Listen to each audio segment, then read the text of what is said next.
Welcome back to Ty and That Guy. I'm Wes Chatham, and this is my good buddy Ty Franck, and we're coming at you during playoffs 2025. Today's a big day, which is going to be the spirit and theme of what we're talking about today. What are we talking about today, Ty? I mean, football. Just all football. Are you ready for some football? Yes. Joseph, we need Chris Stapleton to sing our intro. Is that a possibility, or is there like rights to that? Like if he said that thing just now. Anyway, don't worry about it. I don't mean to stump you on that. So if you don't like football, which I'm sure there's some Expanse fans that don't like football, don't worry about it, because we're going to be talking about. I mean, this is a movie thing, so we're going to talk about football movies. We're going to talk about football movies. Some of the everybody greatest loves movies are football movies. Yeah, some of the greatest movies are football movies. I still rewatch Remember the Titans occasionally. So I mean that movie just sticks with you. Okay, so our first step is picking out our top five. And Joseph has got a list of movies here. These are in alphabetical order. But we can look through here. And by the way, The Only Longest Yard is the original. Yeah, none of the others exist. Right. I agree with Reynolds. that. Yeah. I actually, that's like there's, like how many alien movies or whatever. When people talk about other alien, I'm like, wait, I don't have no idea what you're talking about. Yeah, what are you talking about? There's only two alien movies. Like, what are you doing? What is this other shit you're talking about? Yeah. Now, the one thing I do like about the Adam Sandler Abomination remake of Longest Yard is that my favorite football player of all time is in that movie. The running back on the prison team is played by Steve Smith. My favorite football player of all time. Oh, and you know what? That just gives me an idea. When we're done with this, we need to do our favorite football scenes in non-football movies. So, for an example, Lock Up is a prison movie, but it's got the greatest football sequence in any of these football movies. Or even like The Last Boy Scout. When he's running and when the Tybo guy, what was his name? Yeah, Billy Blanks. Billy Blanks is running down the field with a gun. And my favorite thing about that scene, this is something Dan Nowak pointed out. Mm-hmm. Dan, we were talking about the movie, and Dan's like, why did he shoot anybody? He was making everybody miss. Like, you watch that scene, he is juking everybody out of their shoes. Right. And then he pulls out the gun. He's like, if he just kept running, he would have got the touchdown. Why did he pull the gun out? Yeah, exactly. I guess he was making a statement. He's taking some people with him. So I guess I know we can go through this list, but I think you and I are very clear on Remember the Titans, right? I think that's definitely going to go in our top 10. And I mean, I think it is. It's a fantastic Denzel Washington performance, and any movie with a great Denzel performance is a great movie because he's one of our greatest living actors. But on top of that, it really nails a vibe that I think is hard to nail. That feeling of being in a different time, of being surrounded by a very different sort of social pressure that we don't have as much now. They really nailed the feel of it. Well, so for me, Remember the Titans always starts with Denzel Washington. He is he's one of my favorite actors of all time, and there's something about Denzel. I just watched Man on Fire recently, and I'm like, why is he so goddamn good? Like, when I watch that movie, it's like if he was a football coach, and this is one of the questions we ask, it's like, he's a football coach that I want to play for. But there's such a masculinity and a presence that he has that just radiates power on the screen. Yeah. That just like makes you be like, I want to be like that. I want to be that. His charisma is off the charts. But I think what Remember the Titans does really well is it talks about social issues, like, all great football movies, like horror movies, all great genre where they're examining things within the world, within the culture through sport, right? But football movies have a tendency, and there's a lot of movies on this list that fall into preachy. Yes. And sports movies in general. Yes. Often fall into preachy. And I think it's one of the big downfalls, like the movie The Express or something that's like, oh God. But Remember the Titans does it so well, and it's moving, it's thought-provoking, it's powerful, but it never crosses the preachy line.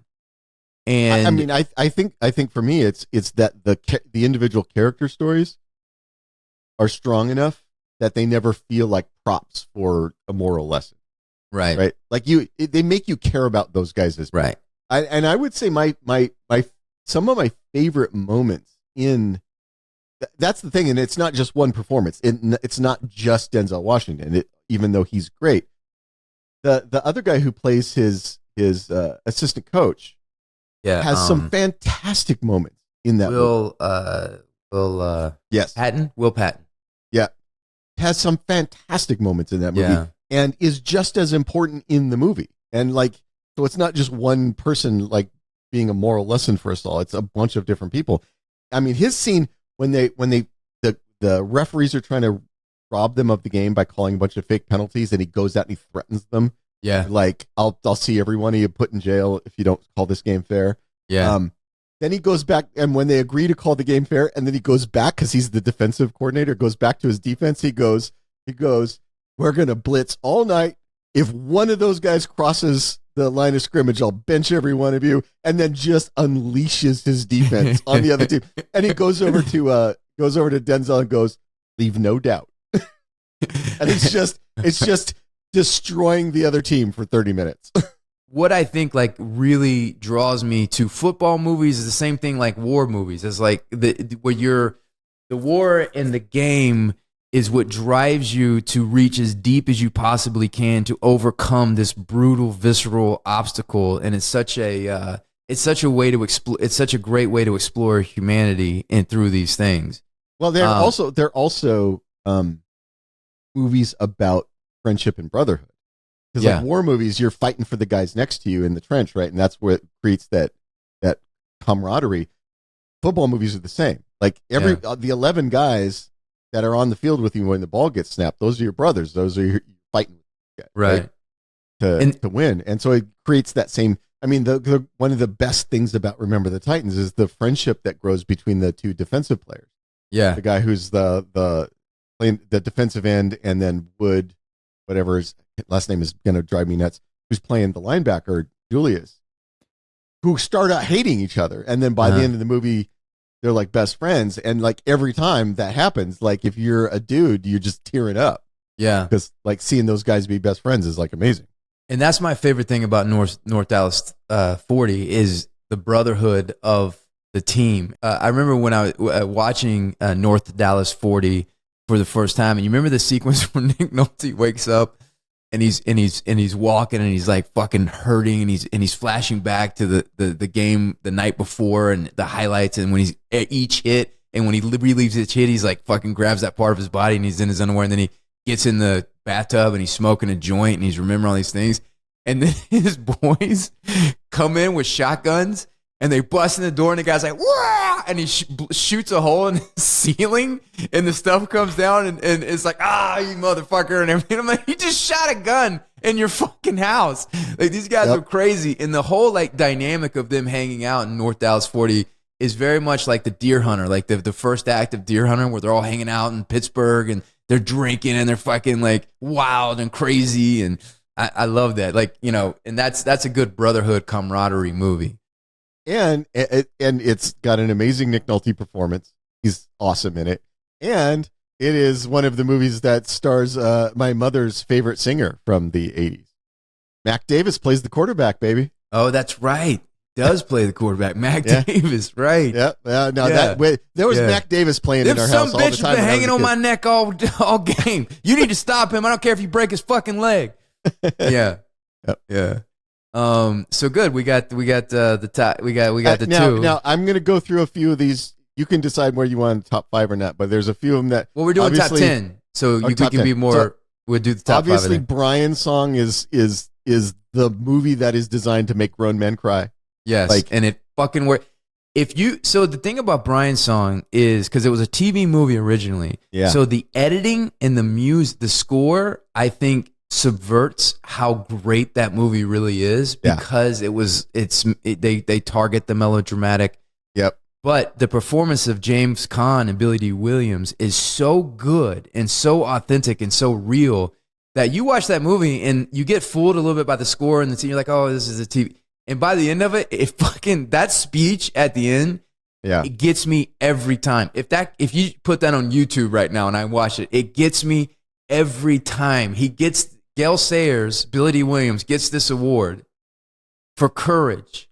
And he uses his platform to promote his buddy that he's going to. And after the ups and downs of their relationship and how they develop this great bond with racial tensions and humor, and then he gets this sickness, this terminal illness, but he never feels sorry for himself, and he has a sense of humor about it, and which inspires Gale Sayers, and it apex at this speech.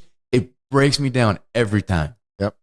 It's interesting how often football movies become racial tension movies, because football, of course, has always been a very integrated sport. Mm. So, like, it becomes a method by which you can tell those sorts of stories. Like, I think Brian's song definitely does that. Obviously, Remember the Titans is about that. And I think a lot of movies kind of include that element. Football movies include that element. Well, I think with being in war or military situations that are in combat situations, football is a true meritocracy. So in the corporate world or other things, you can hide a lot of bullshit and there's a lot of smoke and mirrors and scheming, but you're either fucking good or you're not.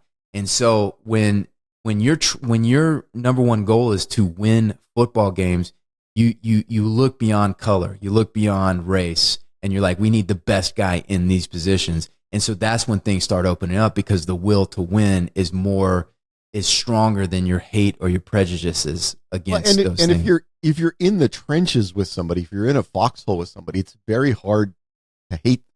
Yeah, so the will to win is the impetus. And then when they get mixed with each other and they're relying on each other and they're counting on each other in these situations, they realize they have a shared humanity and a connection, and then they realize, like, what the fuck are we doing? What was the thing before?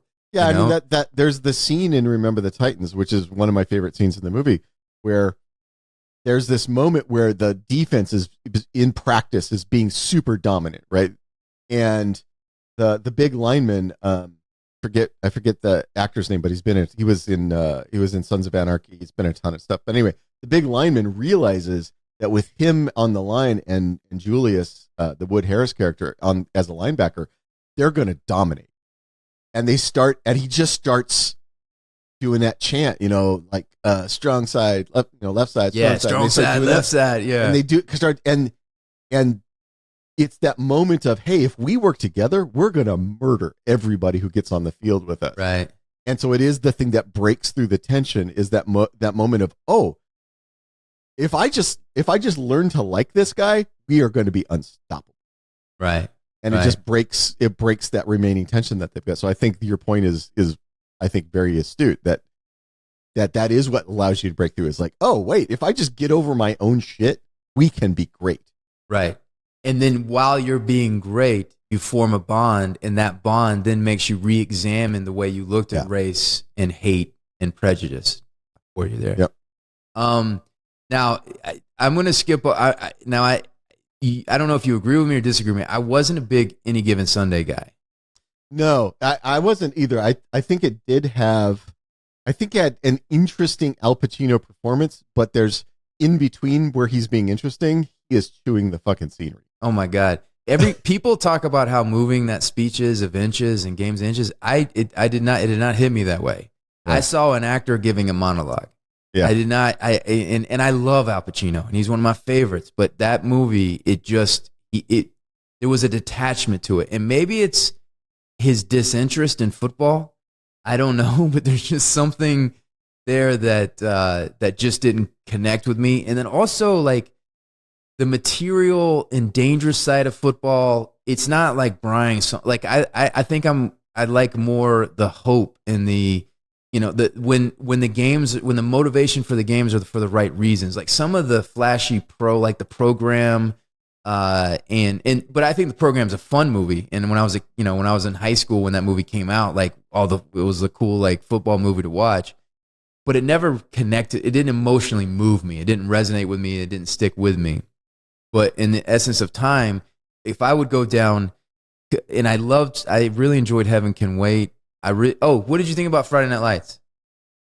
I mean, it's a good movie, and it's Billy Bob Thornton is fantastic. So I would say out of the, and if we even kind of have a subgenre, which we're going to take one to put in our top 10, I think out of the high school football movies, it's by far the best. Yeah. It's way better than Varsity Blues. No question. And it's really great performances. I love the quarterback. What's his name? Lucas Black. I think I loved him in Sling Blade. I don't even know what he's doing right now, but I love him as an actor. He's always so honest, authentic. You know, he's, you know, I remember I heard a story about him where they wanted to cast him as something, but they said you have to, you know, get rid of your accent. He has a thick Alabama accent, and he was like, "Nah, this is me, man. This is how I roll. I don't do the accent shit or the actor shit." I do notice that you know, as usual with Joseph not doing his job, I see that All the Right Moves. It is. It's on the move. No, where's All the Right Moves? This is like I had All the Right Moves in there, but this is kind of like what made the cut from the patron top 5 voting. But All the Right Moves, I agree. I loved All the Right Moves. And Jesus, you know, like there was a time in the 80s where they took youth seriously. So they would make movies and take them seriously about youth and youth culture. And like this was a blue collar working class, I think it's Pittsburgh, you know, set in Pittsburgh, working town where they're, and it's like football and how important football was and everything. And I think Friday Night Lights does that. And I think in terms of the teenage football movies, Friday Night Lights is the best out of those, the highest quality of those. Yeah, and the great football powerhouses tend to be very blue collar areas because people in those areas see football as a way to get out, as a way to. So you know, people are like, why are all the best football players from like really economically disadvantaged areas? I'm like, yeah, because you grow up in those areas. You're like, hey, if I can make it into football, that's my way to be rich. I don't have any other path out. So it, you know, you wind up with. I mean, if you grow up in a super rich area, you're probably not as motivated to be great at football because you're already set, right? You don't have to get into the NFL. So there is a movie that's going to go in honorable mentions, and I wish it might be, you might disagree with me, it might be a little too light to be in the top 10, but it has Kurt Russell, and it's The Best of Times, and I love that movie, and I mean, I love Kurt Russell, and I think it's a great Kurt Russell performance, you know, especially when he turns back into the dick at the end, the dick that he is, and he walks out on his things, and he's like, you know, and the guy in the crowd was like, you know, when he was the biggest asshole, he was like, whatever, like they provoked him to become the dickhead high school quarterback, and but I love that movie, but it's such like, it's kind of an anomaly. It's like a role that Robin Williams never really played before. And he's kind of really subdued and kind of like, cowed by his father-in-law. But I love that movie. I don't know if it's good enough to make the top 10. It might be too light for what we're doing. But I mean, if you love it, then you love it. It doesn't matter if it's too light or not. That's true. What's the name of the movie where Dennis Quaid plays the gray ghost? Is that The All-American? Yeah, because you remember he slams his helmet down at the end and kicks it away, and then mud and all that, whatever. Well, it's also the movie that has that fantastic scene where it's his first game in the pros. He gets lit up by a defensive dude and just pounded into the sod, and then the defensive dude jumps up and goes, welcome to the NFL, rookie." It's Everybody's All-American. Everybody's All-American. That's what it is. Everybody's All-American. Yep. Yeah. I haven't seen that movie in probably 20 years, but I remember when I was a kid, I liked that. I remember that movie. I tell you, a movie that I really liked. I liked Invincible, and I didn't want to like it, but I actually wound up liking it. I really liked it, and I'll tell you why I liked it. Particularly too, I love the story. Right, I love the story because it's something that you daydream about at all times, and you're like, man. And this was a time period where something like this could happen, right? Yeah, I don't think that's happening anymore. There's no fucking way that's happening. And you know, my wife covers sports, and I've been to I've been on the sidelines of a lot of college football games, and I remember going to like a bunch of college football games and being like, man, these guys are fucking stud athletes. Like, this is pretty insane. Then I go to pro football games. And then when you're on the sideline of pro football games, you're like, if you told me these people were aliens, if you told me that they were Norse gods, I would believe you, because they're a different species from us. They're a different species. The speed of the game, when I'm there, it is a gunshot. It's like not only the physical power and speed and size, but the decision making, the timing of the decision making, where I have to digest what happened after it happens. And I'm like, how does Tom Brady read defenses so fast the way that he does? But I agree that Invincible is it's an effective movie, and I didn't want to like it because I fucking hate Mark Wahlberg. But that movie works. That movie works. By the end, you're cheering for him. You're hoping he makes it. Right. Yeah. What do you got against Mark Wahlberg? You like Boogie Nights? I love Boogie Nights. It's my favorite Mark Wahlberg movie, but I think I just find him obnoxious. So I know if we leave this out, we're going to get some, naysayers or whatever, but I've never seen Little Giants. So sorry to my good buddy Devin Sawa. I haven't seen it. I need to see it. My kids love it, and I just haven't had a chance to sit down and watch it. So I don't think it can go on the list if I've never seen it, because I know people are going to be like, what the fuck, man? Little Giants, because Little Giants. I've never seen it either. Oh, good. But it makes every top football movie list. Huh. I've never seen it. Were you a big Rudy fan? I am a huge Rudy fan. Yeah. I mean, huge Rudy fan. Look, and I would say it's ridiculous, but it is. And the story is mostly bullshit. Like, the people come out later and said almost everything in it is bullshit. But as a movie, just as a movie, it fucking works. Oh my God. It works every time. It just works. It works every time. And for whatever reason, I never get tired of that movie. And it always moves me. It always moves me at the end. And I think Sean Astin is such an endearing guy. And he's so such endearing. And I like him. And I root for him, and it's a beautiful movie, and it gets me every time. I am a Rudy fan. I love Rudy.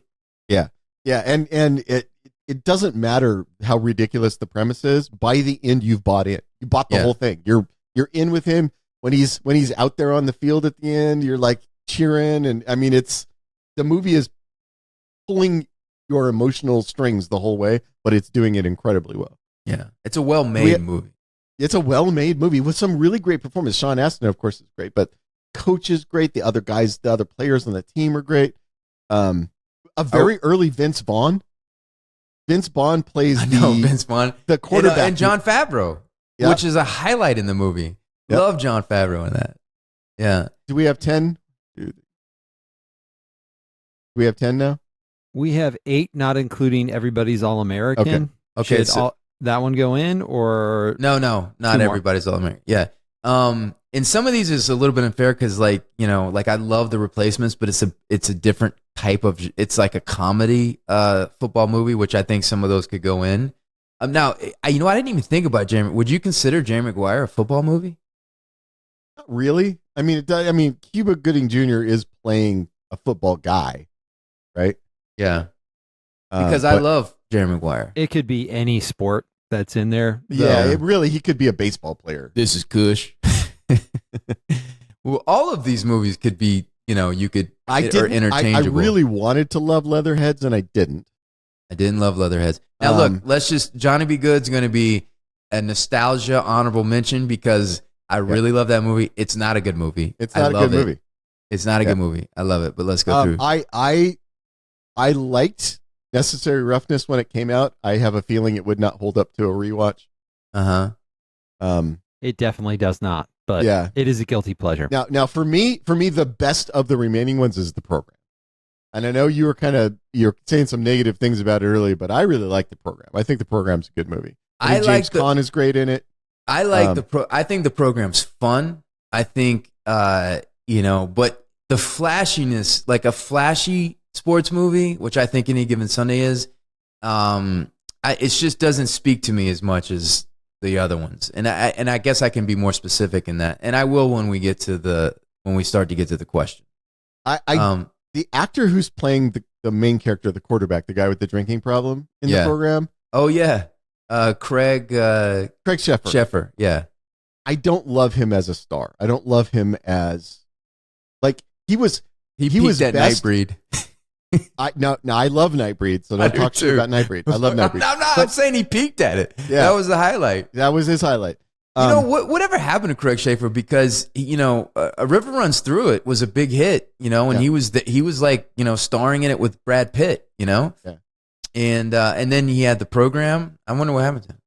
But it is a movie that has a bunch of moments I really like, and it should get points for being one of Halle Berry's first movies. Yeah, that. And she elevates the material just by existing. Yes, she does. It's like Kurt Russell being in a movie. Like if Halle Berry's in a movie, it gets some plus points. Oh no, dude, we gotta do The Longest Yard. Burt Reynolds' Longest Yard. Original. Yep, you're right. It's got to be on this list. I love that movie. All right, so now we got our 10. I'm going to go ahead and say of all of these, the best performances for me are probably in the movies with the best performances. Remember the Titans for me definitely has some of the best performances. Well, hold on. We got questions. Most realistic portrayal of football. I think North Dallas 40. And I think it's a realistic portrayal of football at that time. Like it wouldn't be now. Yep. But it is so and also because when I was a kid, I used to watch, they used to have like all the greatest, like NFL greatest hits, NFL's greatest. And my buddy Jared Jonte over his house, he would had like a collection, and he had them from the 70s and 80s. And so they're helmet mic'd and everything like that. And so that's what I know about like real NFL football. And so I think North Dallas 40 is the most realistic of football in that time, in that moment. And the football scenes were great. Best inspirational game time speech. I think the best speech in any of these movies is either that last speech in Brian's Song or the speech that Denzel Washington gives at the when he has them all run out to the battlefield and talks about, they have all these men died there, the smoke and hot lead pouring right through their bodies. Yeah, Gettysburg, where he talks about hate and the destruction of hate. And that's not game time, though. It's just an amazing speech. That's really tough because none of these are game time. Did I have, was that, I think just speech in the movie. I am going to lean, because here's the thing. We're going to praise Denzel Washington, and I know he's going to win a few other categories in this. Yep. And he probably could win this, but let's give Billy D some love because...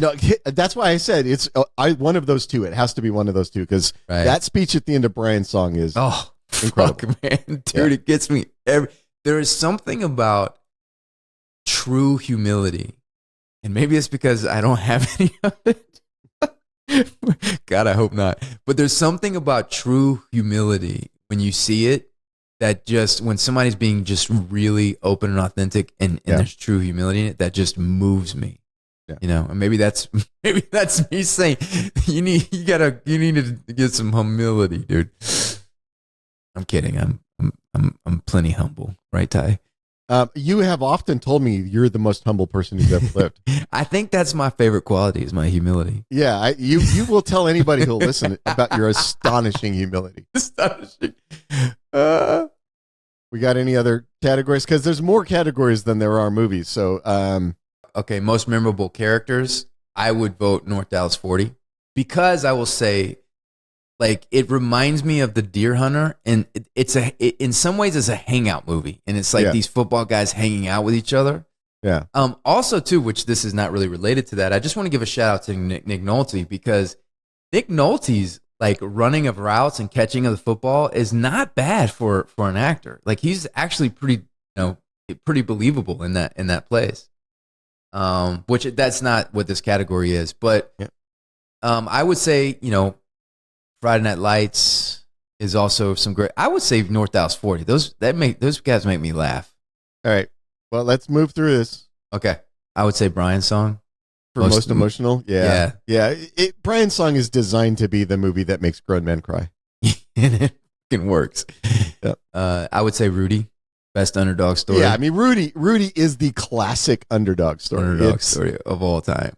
Yeah, the team you would most like to beat on. God, I want to go back to North Dallas 40 because it was at a time where you could like drink beer and smoke cigarettes and play football. And I mean, they're drinking the whole movie. There's just beer cans everywhere. Yep. Most compelling and badass game sequence. I mean, the program has some pretty badass football stuff in it. It does. Yep.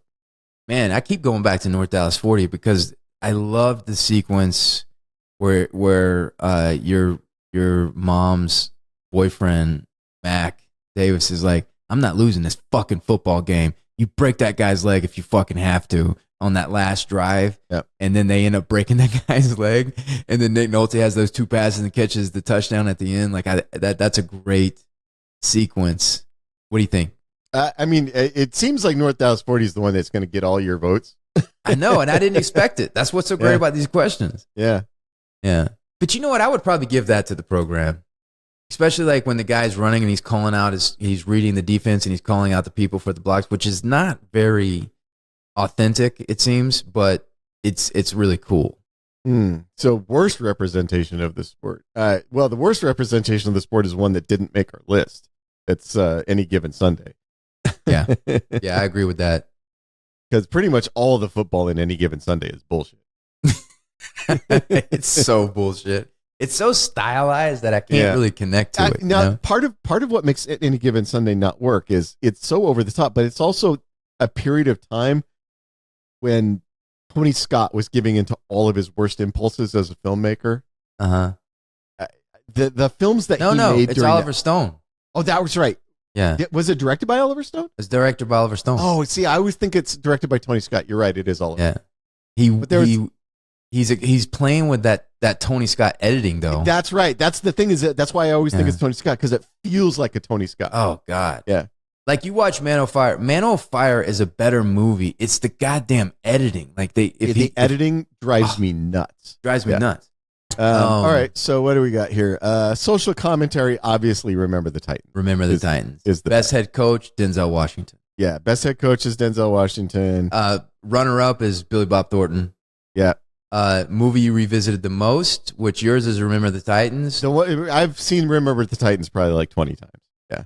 Mine would probably be Rudy. It would be Best of Times. No, I love that movie though, but it wouldn't be. Mine would probably be Rudy. I've watched Rudy a lot. If it's on, I always sit and watch it. That's it. That's interesting. Yeah. It's interesting to me. That's why I like these questions. It's a little bit different, you know? Soundtrack. Well, Remember the Titans has a fantastic soundtrack. You're right. It does, but I don't remember the other soundtrack, so I don't know if it's fair to compare it. Okay. But I do love the soundtrack and Remember the Titans.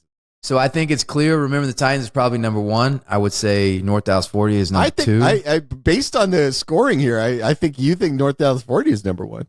I think Remember the Titans is a more complete movie in all its mechanisms. I think that everything about that movie works. Where North Dallas 40 is very specific in what it's saying. It's it's about the exploitation of the players, but it's also a hangout movie. There's a lot of just watching people hang out and behave, which is like Remember the Titans is a very well crafted, well structured movie on top of everything else that works for it and on top of the performances. So it's kind of hard to compare those two for like best and worst, right? Yeah. So I think when we say top 5 too, it's not necessarily ranked as like this is the best, but it's like, these are our top 5 favorites. I would say for me, my feeling that there's very few perfect movies, and I don't think Remember the Titans is a perfect movie, but I would say that of all of these movies, the movie with the fewest weak is Remember the Titans. Yeah. There just isn't any glaring weak spot. All the performances are really good. I mean, you rewatch the movie and you're like, holy shit, look at all of the A-list actors. Yeah. Who are playing in this movie as young actors, right? Ronald Gosling's in it. Yeah, Ryan Gosling's in it. That was I think that was Wood Harris's breakout role before he became a huge star on like The Wire and stuff. You can see Ronnie's Gosling's chemistry too early on. Yeah, or charisma. No, because he's playing the guy who really likes country music. I would say Remember the Titans. Who was the girl? She became a star too. The little girl.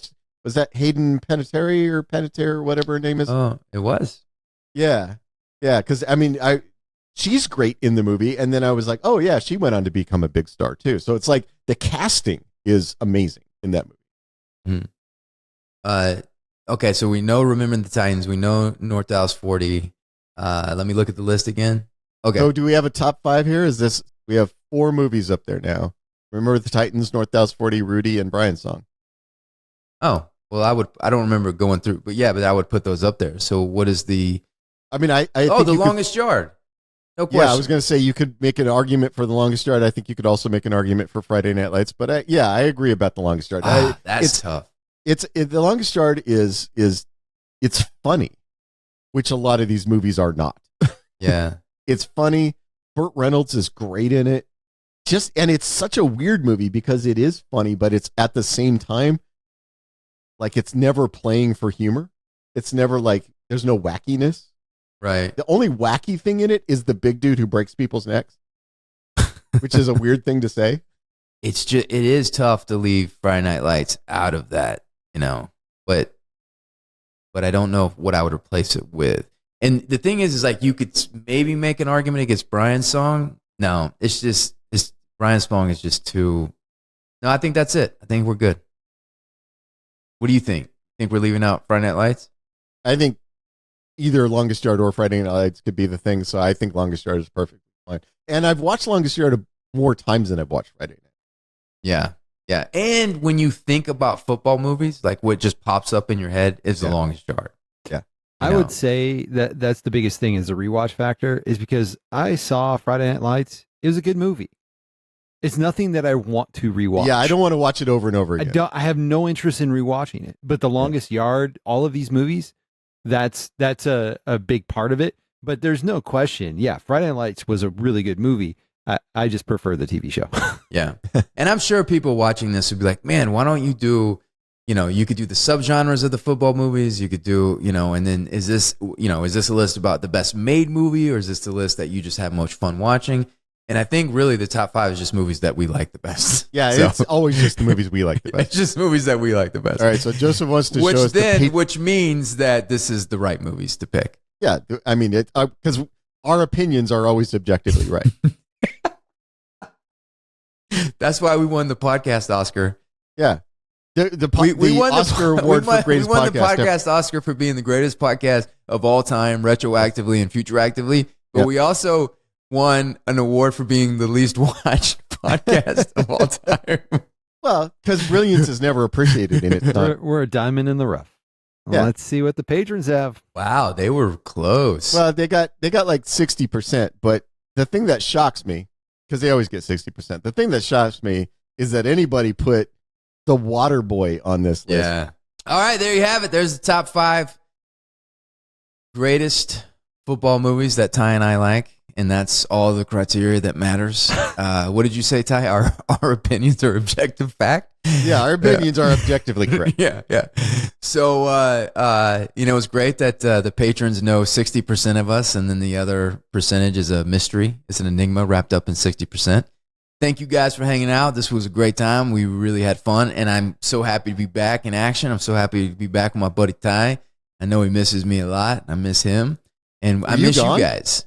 And Joe, sorry. Thank you, Joe.